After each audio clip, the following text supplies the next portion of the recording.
night.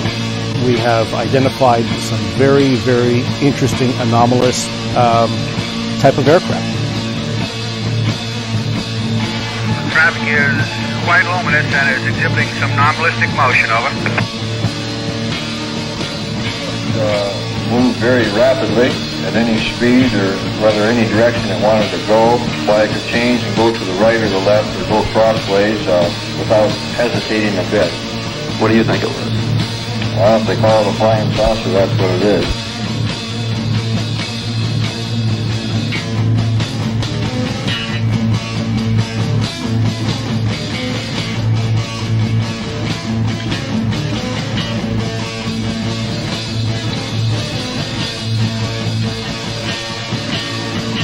EWA 517, do you want to report a UFO? Over.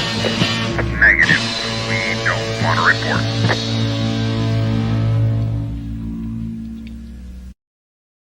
Look, it wasn't my worst Wednesday night.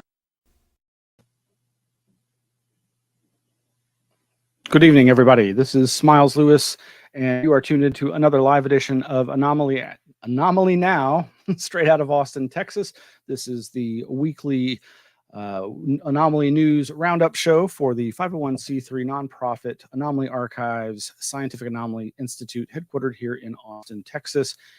And as I said, I'm your host, Smiles Lewis, but tonight's going to be special. We're going to have some guest co-hosts. Very excited to launch a new series whereby we will be inviting friends and colleagues, people of interest who have groups, Facebook or otherwise, who I want to talk to about what's going on in the anomalous realm, whether it be UFO-oriented, UAP, parapsychology, paranormal, cryptozoology, what have you.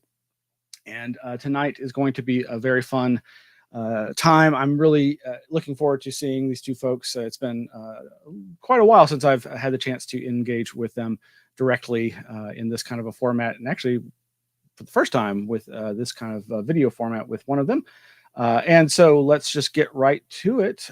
Tonight's guests are Curt Collins, who is the blogger I've known for some time now, back in, I think 2011, 2012. I became aware of his blueblurrylines.com blog. And that's the website focused on UFO history's mysteries, as well as its legends and hoaxes. More recently, now 2017 or back then, he launched The Saucers That Time Forgot with Cloud Falkstrom, focused on unearthing tales that UFO history has overlooked or would rather forget. He was also a contributor to the anthology that I and our other guest were contributing essays to. That was the UFOs Reframing the Debate. Curt, before we bring on our other guest, Chris, I just wanted to say, I was recently reviewing when we last spoke, when we last did an audio interview, and that was, I believe, December 2017. It was on the very day that we had signed the lease for our then newest Anomaly Archives location, which was fantastic. It was so great. Gosh, I wish we were still there. Not going to go into all that sad business, but that's, of course, we've been in storage since February of 2021. Ripple effects of the pandemic and all that, but we still do this show and so many other things. And I'm just so glad to have you back, because it's been far too long. And then we were talking about what your contribution to the anthology about the Roswell slides, who all three of us, but you particularly, had brought together all the folks that contributed to the research, the Roswell slides research group. But we'll get into that in just a moment. Again, welcome to the show. Thank you. And let's bring on, hey, Chris Rutkowski. Hello. How are you doing? I'm fair to middling, mostly middling. Well, Chris is a Canadian science writer and educator with a background in astronomy, but with a passion for teaching science concepts to children and adults. Since the mid-1970s, he has also been studying reports of UFOs and writing about his investigations and research. He has published several books, many books, actually, including Visitations, ? 1989, Unnatural History. Oh, gosh, I'm not going to go through this whole list, dude. It's too long. The Big Book of UFOs from 2010. I also want to commend Chris, because he's also somebody who's amassed a large collection of research materials and library materials and has donated it to the university. Can you briefly tell us a little bit about that, Chris? Sure. I was asked by the archivist at the University of Manitoba if I would be interested in donating my my UFO collection, my books, and my files to the archives, because most people aren't aware that the University of Manitoba has a large collection of paranormal fonds, as they're called, ranging from audio tapes of seances to bent spoons to photographic plates of spirit photography, all that sort of stuff. Lots and lots of documentation, books, magazines, and so forth, including some UFO stuff. In fact, they have the research collection of Dan Aykroyd's father, who most people don't realize was a paranormal investigator himself, and his collections at the University of Manitoba, among many others. And they thought that my UFO collection, since it sort of is quite Fortean and, started originally very Fortean and then eventually focused strictly on UFOs, would be an interesting addition to the archives. And so actually what you see behind me is pretty well all that's left, a small collection of documents, a few books here and there, and then some tchotchkes. You can see, for example, there's that's the alien from Close Encounters. You see Marvin down here, and do you know the name of this one here? Is that the Reddit alien? What is that? That's the Reddit alien, but what's the name of it? Oh, I do not know. It's not Babindum. I know it's not that. That's the Michelin. No, it's Snoo, as in Snoo, what Snoo? Is that S? And when I was on News Nation, behind the scenes, the producer was saying, "Wow, he's got a snoo." so I got some brownie points with News Nation. Well, and I was just saying off air that I caught your media appearance with them recently, and commend you for being sane and level-headed. And you take that back. Well, so the elephant in the room, of course, is but before I go into that, folks should know that they can, again, besides I mentioned Curt's website, blurrylines.com, and the saucers that time forgot.com, and folks can find out more about Chris Rutkowski at Canadian UFO Report.com, as well as uforum.blogspot.com. Always interesting stuff at all those websites. And all of us contributed essays to the UFOs Reframing the Debate book that came out in 2017. Gosh, right when everything changed in the UFO world, sort of. Yeah. Well, about that, so Chris has all these movie items behind him and things like that. And, what we're seeing in the past few years kind of is like, feels to me like your favorite movie is getting a bad remake, with, maybe J. Abrams directing. So, we've seen a lot of this before. There's some new players. There's some old ideas being circulated. And so, we can talk about some of that, some people feel that there's definitely an orchestrated scheme behind all this, definitely an agenda. And, it seems managed in a lot of ways. So, that was my little introduction for that. So we can go anywhere you want from there. Well, and yeah, anybody who's been watching me talk about the Grush Crush, I've heard his name pronounced 3 different ways. I'm just going with Grush.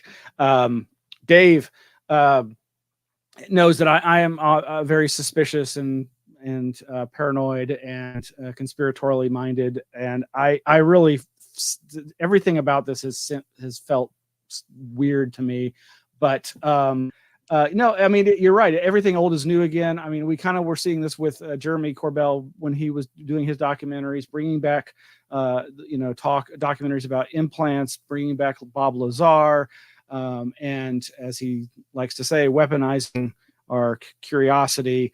And of course, weaponizing being such a catchphrase in our modern era, because everything seems to have been weaponized, which means it's against you folks. It's not a good thing, even if it is your curiosity. I mean, I like the idea, and it's something that Tom DeLonge with To the Stars was promoting, this idea of, well, we'll use the UFO as a way to spark people's imagination and so forth. But again, DeLong from the beginning was saying, this was in his private emails that got leaked with WikiLeaks, that this was his project was all about reforming the negative image that people have of the military industrial complex and the cover-up artists who have been keeping the UFO secret. And it is like everything's old is new again. It's like I'm watching Hangar 18 as a little boy again. Yeah. And Tom DeLonge, he had PR people on his staff, and I think, just reflecting on it, I think what we're seeing is what good marketing can do. UFOs had a really bad rap for a number of years, and then suddenly they're the in thing. But it's an in thing because they had a whisper campaign to start with, and then a little more PR and marketing, and now once they got into the New York Times, then it's really taken off. Pardon the pun. And it's everything from the Hill to the LA Times to Debrief to everywhere in between, Vanity Fair and so forth. It's like madmen have finally taken hold of the whole UFO thing, and they're running with it. And we didn't have that before. That's a very big change. And it's true, you have marketing, and you have PR people. The spin is being spun really, really well right now. Yeah. And I actually, I don't know if you caught Chris. I was so great seeing you at this past weekend's SCU conference. I forget what they call it. Their Anomalous Aerospace Phenomena Conference, or AAPC. This being their third conference. SCU being the Scientific Coalition for UAP Studies. Ufology. Yeah. Right. Well, that's just it. They like everybody else got PR and rebranded, and there's so much of this rebranding happening here. And it's like we need a new shiny packaging and a bow on it, and that partly is this transformation of the UFO into the UAP, which whatever, as long as they have the A as anomalous, I'm okay with it, I guess. But but one of the final presentations was Brian Bender. Is that his name? The Politico writer. And I thought his presentation was interesting in so much as he very early on in his talk, which he was just winging. There was no slides and no real script as far as I could tell. He commented like that we've been saying that there seems to be an agenda here, that there's a real push and that he felt it even before. And I was surprised that he says he was surprised when the New York Times article came out at the same time as the Politico article. I was really impressed with Brian Bender. In fact, he was reserved, if anything, and he came across, with a very level-headed approach to what was going on. He admitted, we still don't have a lot of the details. We still need a lot more information. What's going on, Congress has to take a closer look at what's going on, and science has to be a little more involved. Scientists have to be a little more involved. There were call-outs to things like the Galileo Project, and even to Gary Nolan's thing. So, it was very interesting to see that the tone of ufology has taken on a little bit differently now. Whereas, there's no question, a lot of what we're hearing, a lot of the contactee stuff, a lot of the abductee stuff, there's still a lot of woo out there. But what's happening is, now that some statements have been made that have to be addressed by NASA, by AARO, by Congress itself. If there's accusations of misappropriation of funds, that's something that can be looked into and dealt with. So, there's some very, very different approaches going on right now. And it is a really, I do feel so conflicted, because on the one hand, I want to be positive and supportive of this kind of initiative. Obviously, I think all of us have long wanted, some more legitimate acknowledgement from the establishment. And we definitely got that this hearing, even though as bipartisan as it was made out to be, there's clearly still some partisanship going on there. But again, the other flip side of that is there really has yet to be any significant evidence. We don't have this evidence that we need to really take this to the next level. And yeah, people are saying this is disclosure. It's not disclosure. It would be disclosure if we had that information, but it's not disclosure. What do you think, Curt? Oh boy, well, they opened the conversation and they have UFO witnesses testifying, and that's new. The information is not new, and I was really concerned about Grush's testimony because there were so many sensational claims that they go back to, Frank Scully's 1950 book about crash saucers and little men from Venus, and a lot of it also sounds like stuff from the 90s. The Phil Corso book, Day After Roswell, or any number of X-Files episodes. It's we've seen nothing to really substantiate that. And it's put up there and given the same credibility as David Fravor's Nimitz sighting and the things that Ryan Graves is reporting, which I think are mainly secondhand, but nevertheless, he was part of the squadron and has, good knowledge of what was happening. And those are considered genuine events. And I think it was a mistake.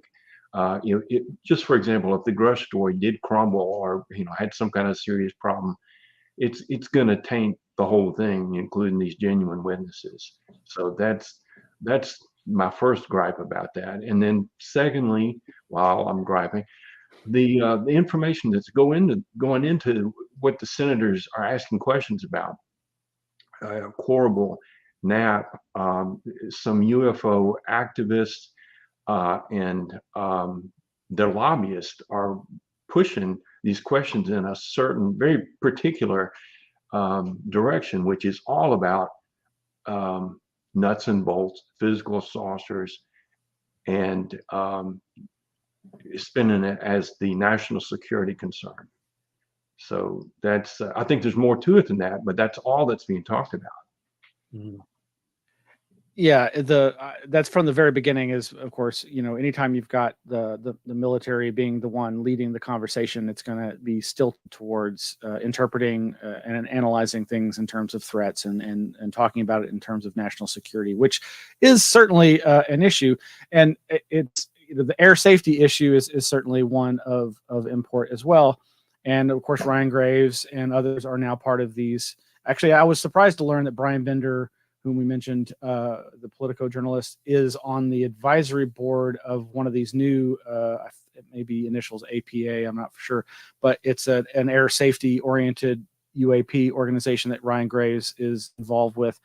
And I just think back to, I'm not drawing a blank on the acronym of the organization, but Richard Haynes is, I believe there was the whole aviation safety, NARCAP. Thank you. National. And it's so and that even that isn't new. But again, it is good to see it getting legitimacy, but it does really just end up seeing like a military recruitment or funding campaign. And I know, as much as it makes sense to ground everything in a more rational, down to earth, nuts and bolts assessment of the situation. I know, at least for me, and I know, Chris, you've written about this, and we've already alluded to the abductions and the contactees and all the stuff that's the periphery, but to my mind is like the bread and butter of quote unquote the UFO community, and because it's always about, have there been people interacting with this phenomena. And obviously that, eventually we might get there, but these hearings seem so much more obviously geared towards skiffs and better data analysis and reverse engineering, or even as Gary Allen is always saying, trying to let's monetize this technology. But and again, and that goes back to DeLong's agenda as well with To the Stars Academy, was create the pipeline for whistleblowers to come forward, and let's finally unleash this technology into the public sphere, or at least make it more accessible to more mainstream scientists and not black budget secret programs. I mean, if they can prove any of the claims, it will be a coup. But yeah, as always, I advocate skepticism. Yeah. So, Chris, you've been making the rounds. I mean, what is your sense of the media's reaction to all this? Because you've been on a few news shows talking about this. Well, I know people are clamoring, how come mainstream media isn't paying any attention other than News Nation? It seems that media are ignoring it. And the reality is, mainstream media are paying attention. I mean, the CBS, ABC, CNN ran a story or two. And I mean, I did, about a dozen mainstream media. I did a mainstream media thing today. And the thing is, they're not running with it as much as people want to, because that's not how newsrooms work. The reason why this, aliens are here, the whatever headline, is because that's not what we've heard, and that's not what newsroom editors are hearing themselves. They need to have some verifiable facts. Let's just take one example. That the American military has let's say a bit of a crash saucer. Well, where is it kept? What does it look like? What's its composition? Who can I talk to who's seen it? How many people are involved in the program? Those are all things that media would want to know before running with the story, and we simply don't have that. They're great stories, but we've had these great stories before, and in some cases, they were done in a little more flourishing style in the 1950s and 60s. Now we have them in front of Congress, which is a little drier. They are, bombshell, I suppose, in some way, but they're the stories themselves are a little worn. So, Ed, what do you guys make of Sean Kirkpatrick's apparent going outside the system and posting his criticism of Grush and calling him a liar, basically via his LinkedIn page? If that appears to be legit, I think has been semi-verified, and there has been at least some semi-mainstream news coverage of it.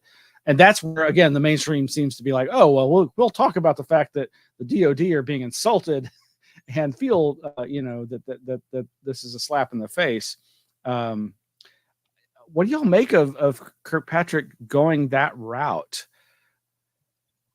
It's unusual for sure. We rarely get them to comment on the topic at all. But I think he was, he and his team were he took personal offense at that, and he did specifically target the things that Grush was saying, and he had already testified to the contrary about all these things, and Grush essentially has called him a liar.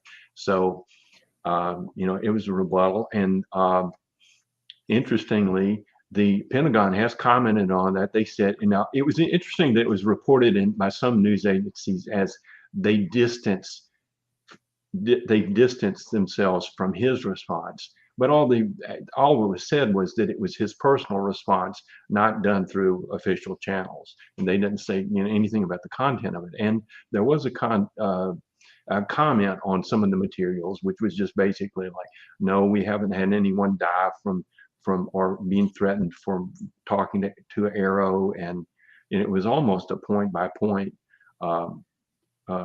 refutal of we don't have crash materials and so on. So, and that was also an unusual step. So it's definitely shaken things up and gotten a lot of attention. But it does seem like there's some hurt feelings and some personality clashes in this. Mm-hmm. I really sympathize with Kirkpatrick, because he does have some pride in his staff and in the work that he's doing, and I have no doubt that he has not seen anything verifiable along the lines of what Grush has been saying. And previously we've had these stories I mentioned, back to the 40s and 50s, the same exact stories. Even day before Roswell, Corso's book, all the stuff we're hearing now basically comes from that book. Um, and But what the difference is now, there has been official agencies that have been looking into the thing, and they haven't found anything like that. So now there is these two sides that are visible. Before we had all the stuff that the contactees were claiming, and then we had the debunkers, Phil Klass and Menzel and so forth. And the debunkers were debunkers, and then you had the people claiming all these stories, and they kept to themselves. They occasionally would get into the Skeptical Inquirer, but who reads the Skeptical Inquirer as opposed to International UFO Reporter, and who really reads that anyways? And so they were living in their own separate little worlds. Now they've actually collided in a very public way, and it will be very interesting. NASA's report, by the way, I think is due out. It's not tomorrow. I think it's Friday, right? So we get the first kind of rebuttal from NASA Friday, and then the Kirkpatrick's next report is due out, I think, in 2 weeks or 3 weeks, something like that. So we do get to see a little bit more of this play out, and it'll be interesting to see. I'm sure that both NASA and Sean Kirkpatrick are going to address this again. But by that time, who knows? Maybe we'll have another subcommittee from the House Oversight Committee, or I would imagine something leaks from one of the skiffs, or a private communication from Grush or Fravor or somebody to one of the members of Congress. Yeah, Well, about Grush, I wanted to say something about Grush real quick. Most people are not accusing him of actually lying.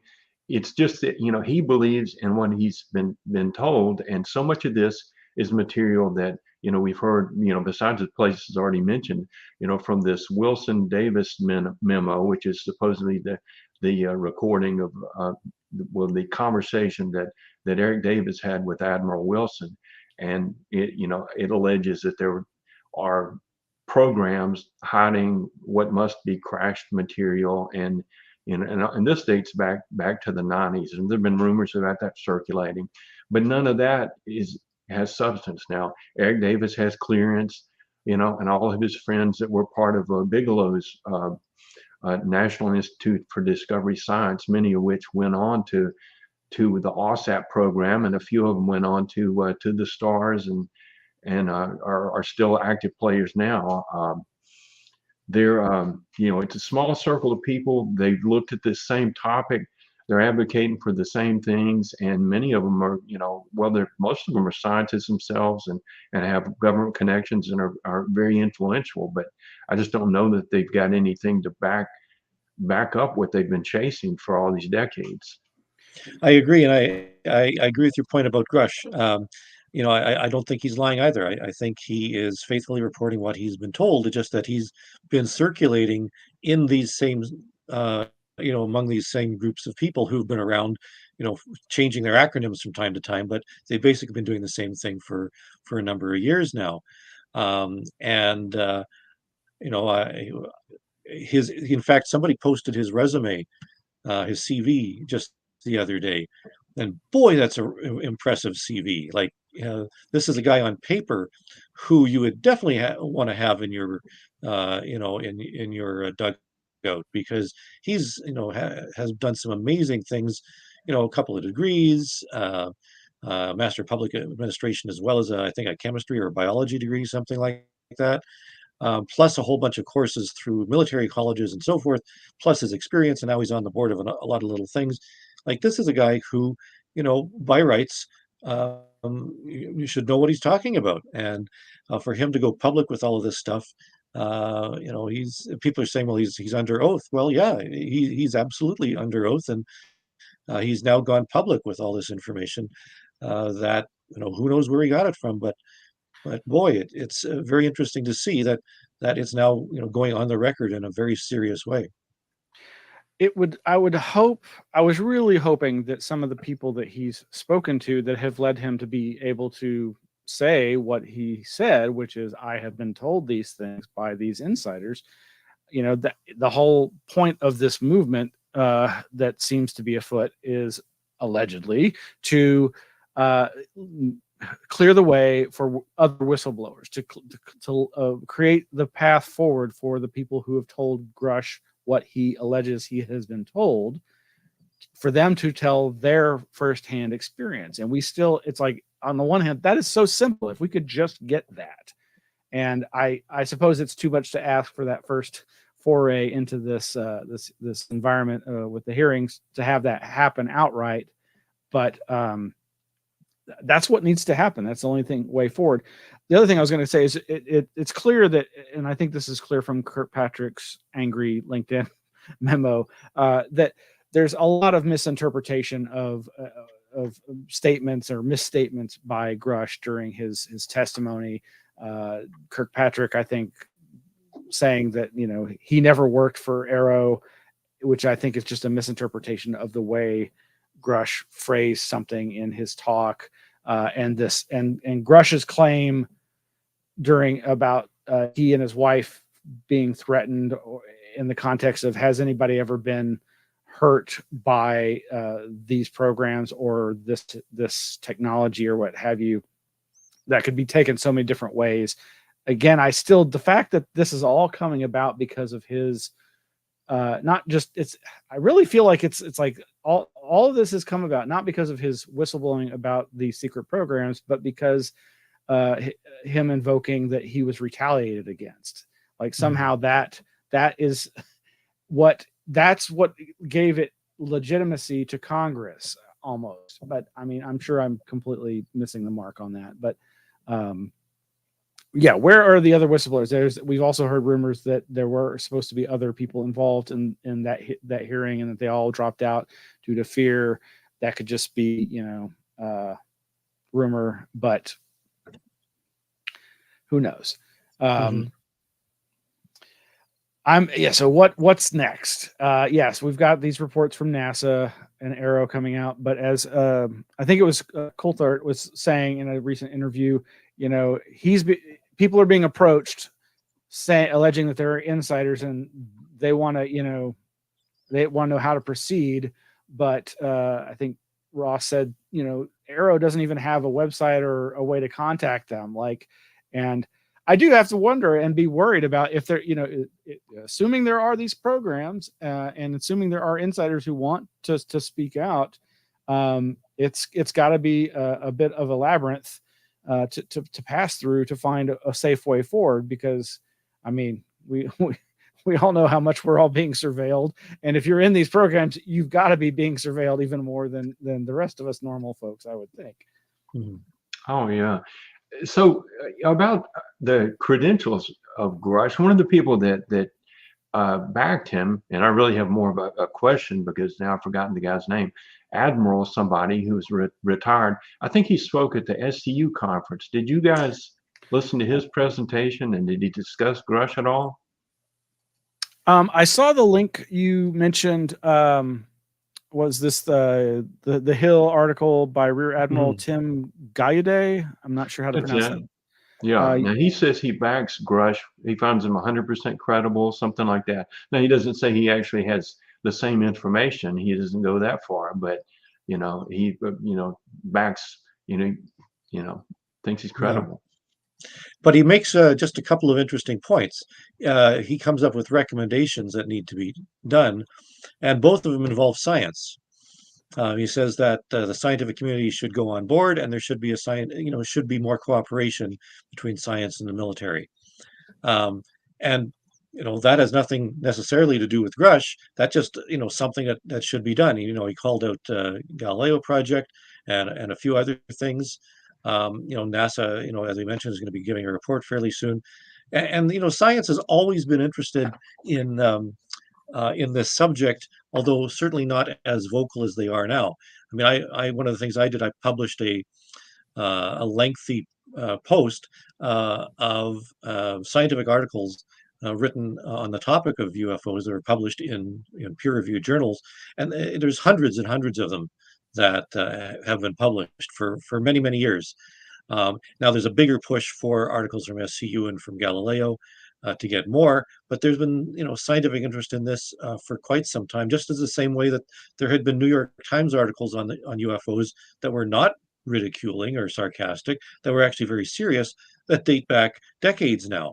So in many ways, we simply, we've been told that this is brand new, but if you do your homework, and Curt, this is really your bailiwick, bringing to light some of the stuff that's gone on before. It's new in some ways, but in many ways we have heard this before, but it's a little different in the tone.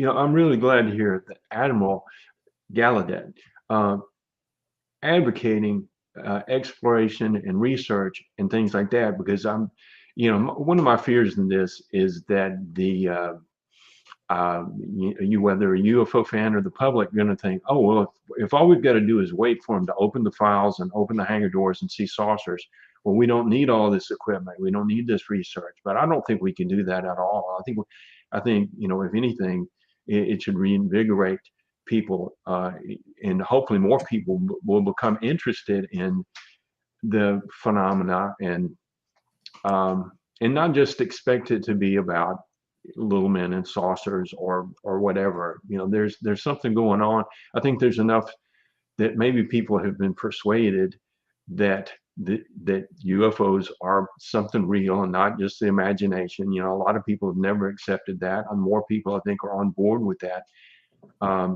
But to take the step and try to force people to believe that it's solved and we're just waiting for the government to tell us, I think that's a huge mistake, and that's the wrong message to get out of all of this. Yeah, it's proactive ufology, I suppose, which is something that hasn't been before, maybe. Well, Although that's not hardly. I mean, Rutledge and his project identification and Ted Phillips and people like that doing the field investigations, that's been going on for quite some time. So yeah. Well, I did want, we can show, we'll post in the show notes some of the links that we've talked about. This is the Rear Admiral Tim Gaidet's opinion piece over at The Hill. UFOs are the story of the century. And yeah, he's got like 3 main points. U.S. Congress should continue to demand the Department of Defense and intelligence community disclose UAP information, data, and materials to the public.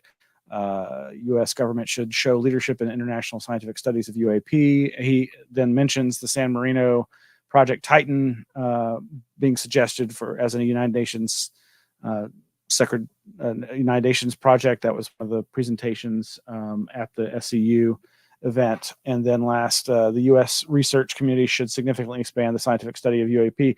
And it's like you say, though, there's been this. There's already been so much research, and I again flash back to the SCU conference this past weekend where they were showing some great ideas for projects, and there was this call for so there can be so many multidisciplinary approaches to this, whether you get your anthropologists or your physicists or your material sciences or your biologists or your astronomers. There's a place for a circle is measured beginning everywhere, anywhere, to quote Charles Fort. All God's people got a place in the choir. But it reminded me of what you're just saying, that there's already been so much research. I mean, I think it's great and laudable to be saying this again. And I know we know that the search will continue. I think we might want to start wrapping up, but so we'll definitely have to keep an eye out for the NASA report, the next Arrow report. I really hope Arrow starts showing something other than just, we've got more reports. And yes, just like Blue Book, a small percentage of them remain unidentified if we only had enough information. Go ahead. Ford, I wanted to. So with Charles Ford, some of his followers maybe felt otherwise, but I got the feeling from reading his work, he wasn't about forcing explanations. He was kind of like enjoying the weirdness for what it was, and not trying to make somebody believe this or that about it. It was about asking questions. I think we need a little more of that today. Yeah, Yes, I agree. And the compilation of all that sort of stuff. There's some talk about throwing the baby out with the bathwater by only looking at very, very specific scientific data. But we have all these great anecdotes, which admittedly are not scientific data, but we rely on some of this eyewitness observations for so many things. It's eyewitness observations that track the monarch butterfly. Eyewitness observations were used originally to spot things like the pumpkin seed aircraft by plane spotters, realizing what was being flown around as experimental craft. And and all these for Tiana should be continued to be compiled. I still get my Fortean Times every month, and there's some great stuff in there. And the fact that UFOs can be pigeonholed into a few categories of that suggests that Forteana is going strong. absolutely. And the thing about Charles Fort was he was an advocate for science in its truest sense as being about intermediate knowledge. Science is about intermediatism. All science is not, oh, we figured it out, that's the end of it. It's just the current state of a best guess, through replicability and so forth. And here at the Anomaly Archives, we're all about the weird, the wild, the woolly. Like I would say, everything from anomalistics through cryptozoology, parapsychology, ufology. So what is it? Is it UApology now with UAPs? Well, guys, I really have enjoyed talking to you. It's been too long since we got together and I spoke to each of you, and maybe we can do this again. And I really would encourage folks to go to the Facebook group over at facebook.com/groups/UFO-UpDates. We didn't really get the chance to go into some of the history of that. I wanted to tell people a little bit about the history of that, but for another time. But really appreciate y'all coming on the show and look forward to talking some more in the future. If y'all will stay right there, we can talk after the show. And for now, good night, everybody. All right. Thank you. Yo.